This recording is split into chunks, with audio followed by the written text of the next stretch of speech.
Buongiorno ragazzi e bentornati sul canale Valoroso IT, il canale dedicato ai retrocomputer e elettronica vintage. Se vi interessano questi argomenti vi invito a iscrivervi al canale e attivare la campanella delle notifiche, così mi farete sicuramente molto piacere, ma anche voi avrete il vantaggio di ricevere delle notifiche quando pubblicherò un nuovo video. Mediamente una volta a settimana pubblico un contenuto, può essere o un video un pochino più lungo come questo, che c'è un unboxing, un esperimento, una recensione, oppure ultimamente, che si usano tanto, pubblico anche dei contenuti più brevi, quindi video short e video brevi sotto un minuto, quindi una durata che va da pochi secondi a anche un minuto, in cui cerco di condensare una marea di informazioni oppure di mostrarvi un computer o qualsiasi altra cosa che ho in collezione. Vi invito anche a guardare il mio profilo Instagram @valorosoit.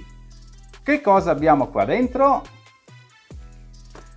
Allora, ho ordinato su eBay un Philips VG5000. Anche se il nome è simile al VG8000, in realtà non è un computer MSX. È comunque un computer abbastanza interessante. Uno perché arriva boxato, quindi ha la sua scatola anche se non è in condizioni ottime come dice il venditore. Il computer è testato e funzionante, quindi l'ho comprato funzionante, speriamo almeno che lo sia, e inoltre ha altri due vantaggi. Il primo è francese, quindi ha una tastiera che non è propriamente quelle che conosciamo noi, non è con lo standard QWERTY, quindi con la sequenza di tasti come la conosciamo noi, ma ha una sequenza di tasti francese, quindi parte con AZERTY. Ed è una cosa abbastanza interessante perché mi pare di non avere nessun computer francese in collezione.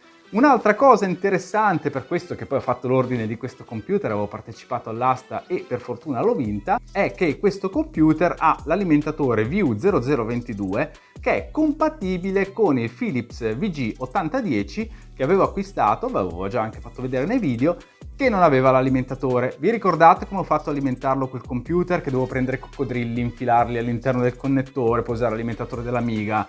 A volte andava, a volte non andava, c'è un disastro. Quindi con questo alimentatore, se tutto va come deve, avrò anche un alimentatore per il mio Philips VG8010.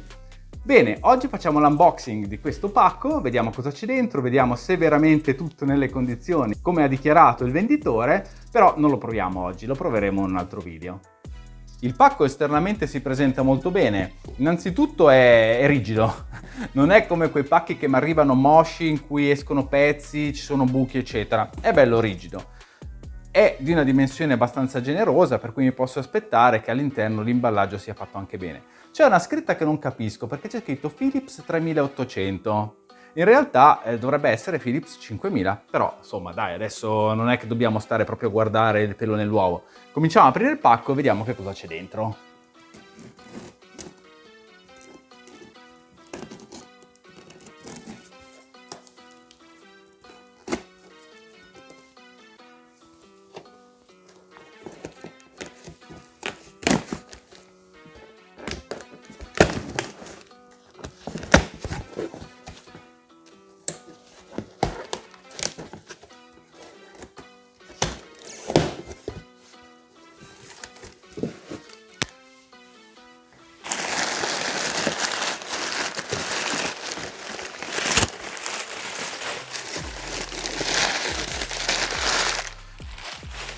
Diventa quasi una ASMR, con questi rumori di carta del disimballaggio del pacco.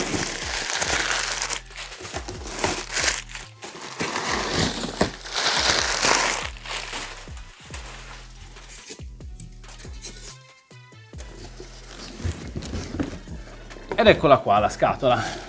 In effetti non è in condizioni veramente ottime, è proprio condizioni appena sufficienti, dai. Vediamo che cosa c'è qua dentro. Oh, questo è interessante perché c'è già il cavo video con la SCART. Mi agevola anche nelle operazioni di test quando lo faremo in un altro video. Computer VG5000. E anche in condizioni decenti, insomma.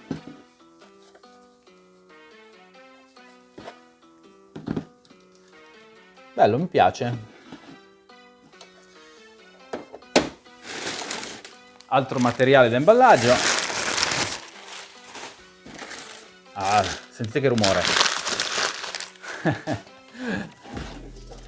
E l'alimentatore che, dato il peso, deve essere sicuramente switching, che è molto leggero. Nella scatola c'è dell'altro, manuale, che tanto non capirò perché è in francese.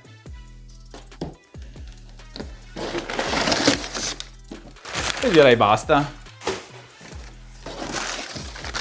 Quindi nella scatola mancano i polistiroli.